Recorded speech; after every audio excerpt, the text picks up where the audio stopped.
Hello again, and welcome back to the Straight A Nursing Podcast. This is a bonus episode 217, and today we're talking about preparing for NCLEX. So this episode is sponsored by Picmonic and TrueLearn, two great tools to utilize as you prepare for the NCLEX. Picmonic is a dream come true for visual and auditory learners, and TrueLearn has over 900 practice questions to help you prepare. You can use promo code STRAIGHTA for 20% off both products, and I've got links for you in the episode notes. So again, today we're talking about NCLEX prep. And what that entails is developing a study plan and knowing what to expect. So if you're interested in learning specifically about the changes for the next generation NCLEX, I want to make sure you go and listen to episode 156 after you listen to this one. So let's dive into preparing for NCLEX. Before you think about studying for the NCLEX, you're probably curious about all the steps that are involved. I get asked this all the time in my Facebook group, so let's start there. Step number 1 is applying for licensure and registration through your state's Board of Nursing. Step 2 is registering for the exam on the Pearson VUE website. And to do this, you need your school's program code. Now, your school may give it to you. If not, it's really easy to locate online at ncsbn.org. And I'll put that link in the episode notes for you as well. It's ncsbn.org. You go there and you look for the program codes, and you can easily find your school's code. So at this time, you're also going to be paying for your exam, which currently is $200, and you can pay with a credit card, a prepaid card, or a debit card. Now, I did see a notice that some states may have some additional fees, so don't be surprised if it's more than $200. And then step 3 is getting that acknowledgement of your registration in the email that you provided to Pearson VUE. So you want to make sure you're keeping a close eye, check your spam folder, check your promotions folders. If you notice that an email from Pearson VUE or anybody else that you care about is landing in your spam folder, you can move that to your inbox or add them to your address book, and that helps that email land in your inbox where you want it, okay? So there's a little tip for you. Step 4, your state Board of Nursing is then going to verify your eligibility with Pearson VUE, and this is dependent upon the school that you graduated from sending the board proof you've met all of their requirements. Step 5 is to wait patiently for your authorization to test, also known as the ATT. So this will come in the form of an email from Pearson VUE, which is why it's really important that you keep an eye on your inbox, your spam folder, and your promotions folders.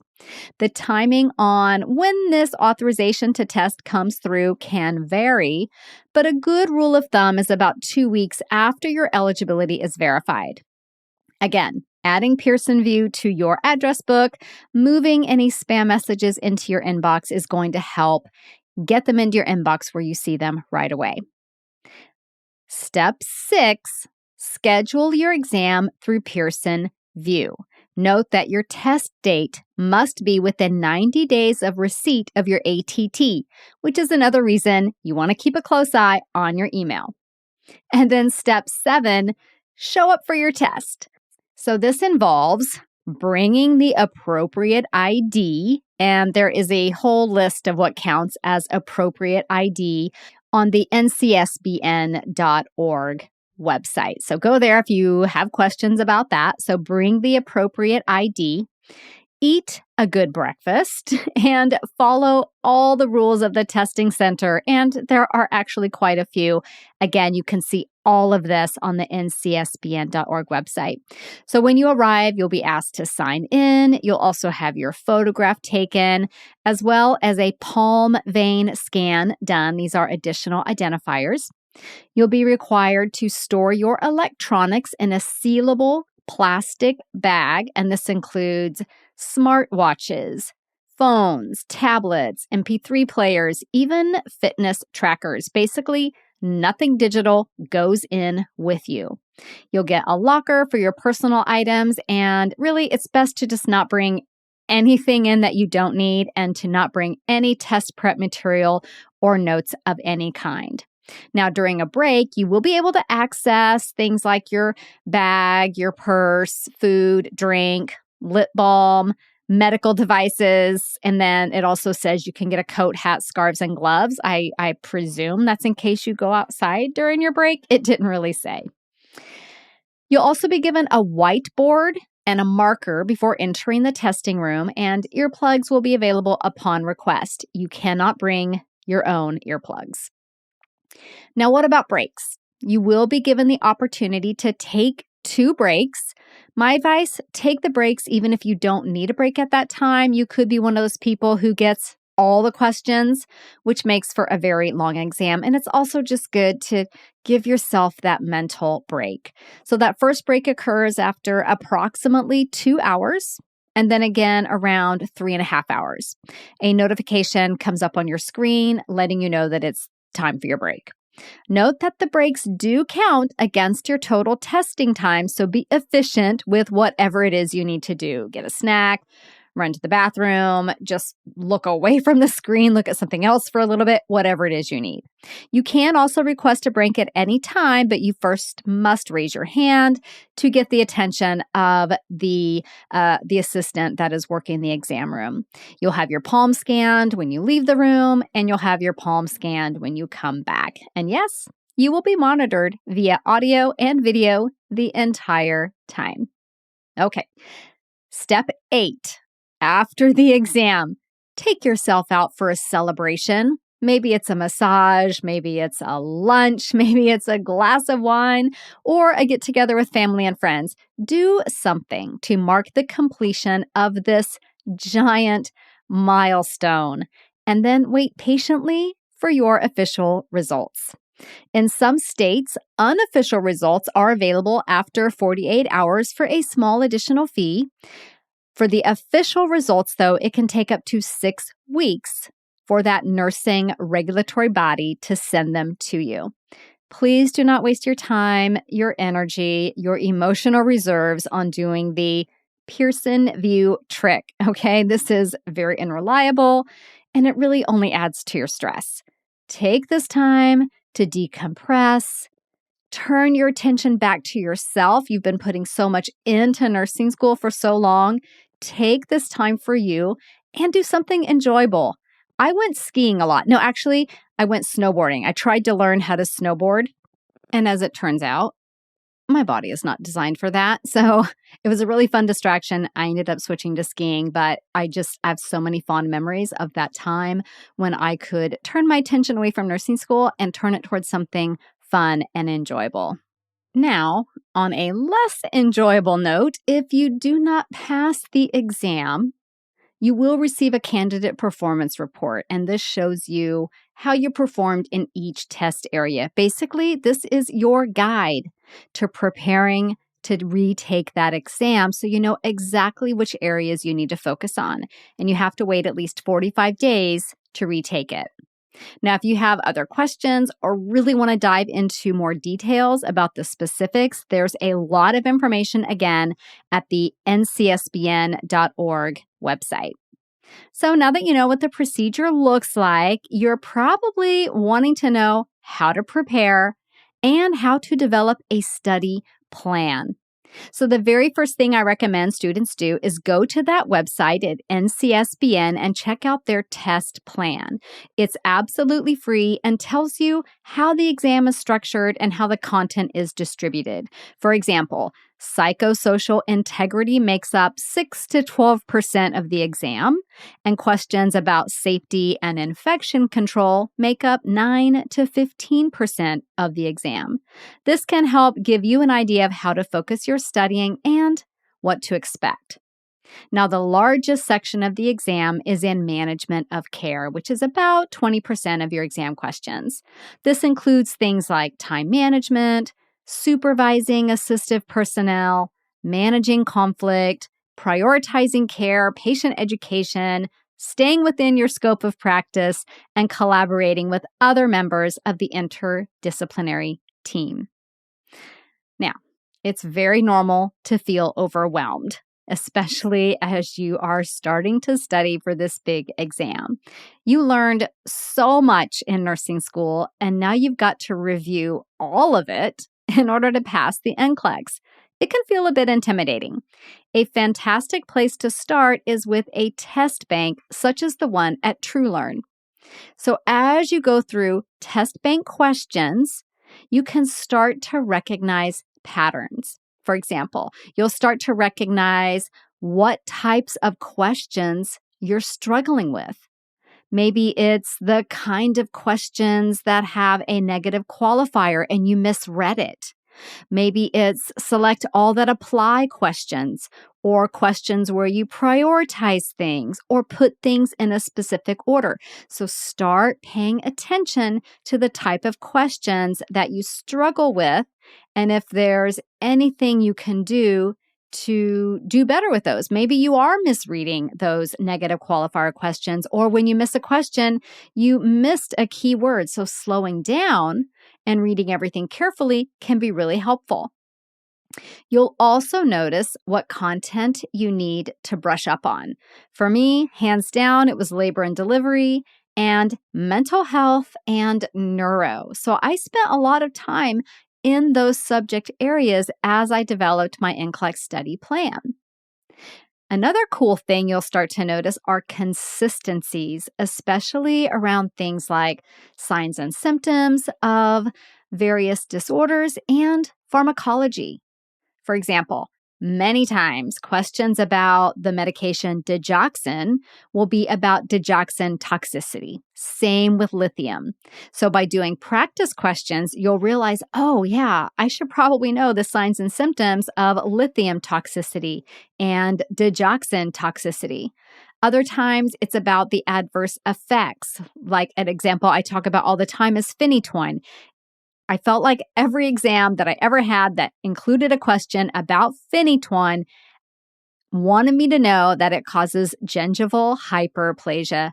I will never, ever, ever forget that. Or that beta blockers cause orthostatic hypotension, or that furosemide leads to hypokalemia. You get the idea, right? You'll start to see these patterns.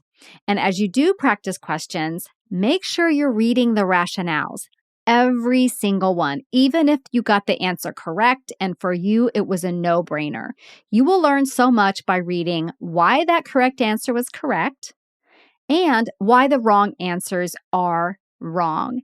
And you'll come across all these little nuggets of knowledge as you go. And what I recommend students do with those is turn those into flashcards or just jot them down in a notebook. So you have just like a running list of random, really interesting nuggets of knowledge about nursing. And then of course, you don't want to forget about those. You want to actually review them. So going through the flashcards or going through your notes to really solidify that key information. Prepping for the NCLEX can be a really exciting but stressful time for a new grad nurse. Exciting because nursing school is finally done, but stressful because so much is riding on this one exam, which is why I'm a huge fan of TrueLearn and Picmonic. Now, Picmonic is especially helpful for visual and auditory learners, but honestly, I think anybody can benefit from their short 2-minute videos that connect all those hard to remember facts into unforgettable characters. My favorite is the irritated hiker banana that represents hyperkalemia in the video on Addison's disease. I don't know about you, but I always get Addison's and Cushing's disease mixed up. But after watching that one quick video, I'll never forget Addison's hyperkalemia. Got it. Plus, that little hiker banana and all the other characters are really fun. Picmonic also has thousands of quizzes built in, so you can test your understanding in the moment, and you can even curate playlists based off what you need to study the most. Plus, Picmonic isn't just fun, it's smart. It uses intelligence-based repetition algorithms that automatically adjust to your specific learning needs, so you'll be reminded to review the right information at the right time. And this is key for long-term retention, passing that NCLEX, and being an awesome nurse. Now, to take it even further is TrueLearn. This test bank has over 900 NCLEX-style questions that integrate right into your Picmonic account, so it's super easy to access. It's mapped to the NCLEX RN blueprint, and the questions are so good. They're written by content experts, so you can trust that you're getting exactly the content you need. I've included links in the episode notes so you can get started today. And right now you can get 20% off Picmonic and TrueLearn by using the promo code STRAIGHTA. Again, that's 20% off both Picmonic and TrueLearn. Truly an awesome combination for prepping for your NCLEX and your nursing school exams. So now let's get into creating your NCLEX study plan. When developing your NCLEX study plan, it's important to take a lot of things into consideration, namely your schedule and the other commitments that you have. So first of all, get your exam date, make a note of that date in your calendar. Now, most students who pass NCLEX study for 1 to 2 months. Anything shorter than that and you risk cramming, and anything longer than that, you're just drawing out the inevitable, right? So 1 to 2 months is a really good frame of reference for how long you're going to be spending studying for this exam. And then look at your other commitments, such as a job, your family's needs, or maybe you're going on a long overdue vacation. I want to make sure that you get those important things as your priorities in your schedule. And then determine which days of the week you can commit to studying and how many hours you'll study on those days. The goal is to spread the content out evenly so you're not cramming at the last minute. And then as for how many hours a day you study, maybe some days are longer sessions, some days are shorter sessions. Maybe it's broken up into 2 sessions, maybe 3. You know yourself best and how you work best. So factor that in. Consider taking a comprehensive practice test to identify exactly which areas you need to focus on and dedicating some extra study time to those topics.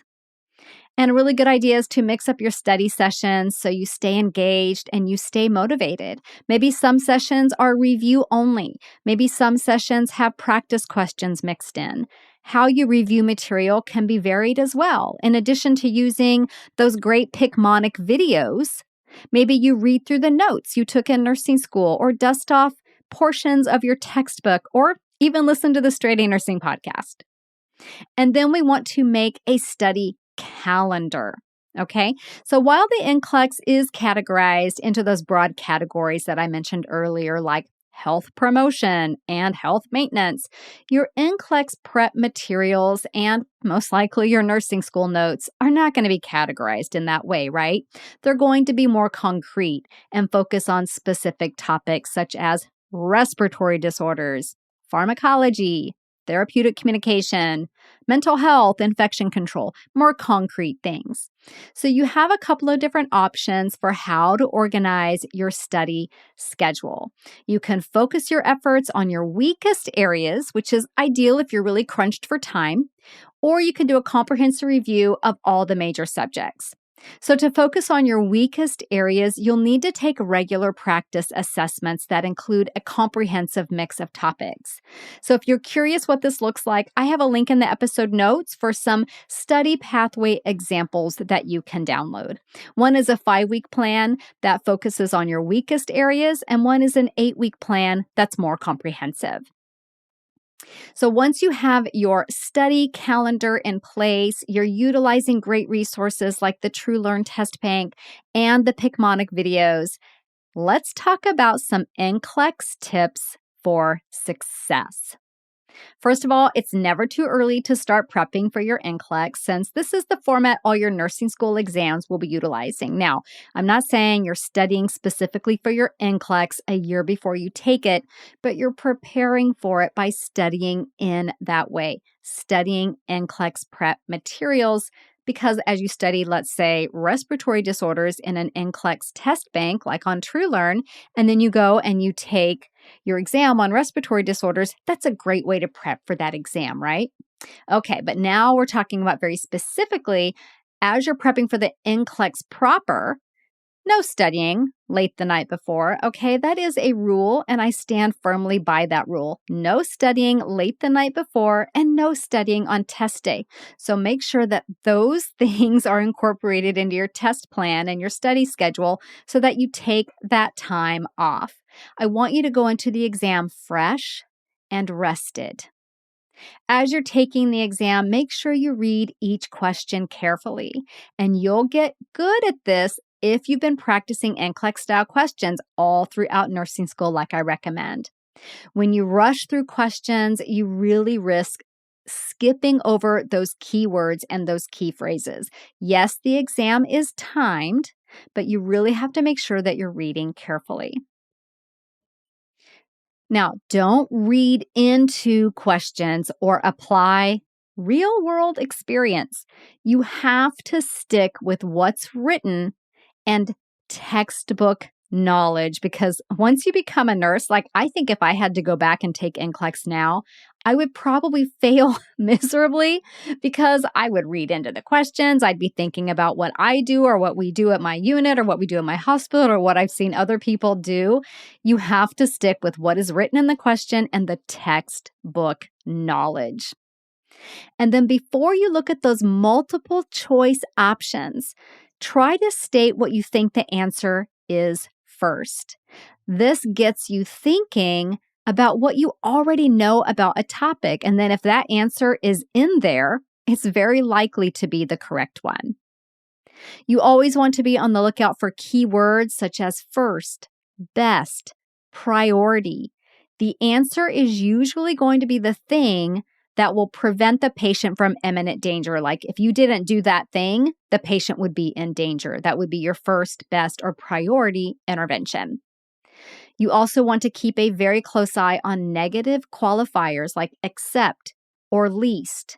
And along the same lines, some questions will ask you to choose the option that is the least correct, especially as it relates to patient teaching. You'll see this a lot. For example, the question could say something like, which option indicates the patient with diabetes needs further teaching?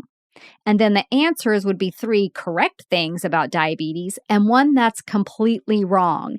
So the wrong statement is technically the correct answer because it's the option that indicates the patient needs further teaching. So it's just kind of twisted around and it makes you think of it in a different way. So read very carefully. When you're looking at interventions, it's usually best to choose the least invasive option that will still provide benefit first. That's kind of a general rule of thumb.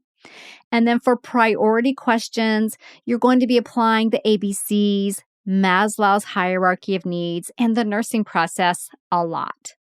And then for select all that apply questions, which I know is pretty much everyone's least favorite, look at each option as its own true, false question. Okay. So now that you've got a few tips, I want to talk about using different learning styles for NCLEX success. So if you're a visual learner, you heavily rely on visual learning and you get a lot out of that, you got to give Picmonic a try. It is so great for visual learners. You also want to pay attention to things like charts, graphs, illustrations, and photos in your textbooks and in your notes. Now, some visual learners do well with drawing pictures and creating concept maps. So if you're a visual learner, these are fantastic methods for you to try. Auditory learners, I got to give another vote for Picmonic here too, because the videos do have an audio component, so it's audio and visual. Plus, the characters they use to convey the information are really, really memorable.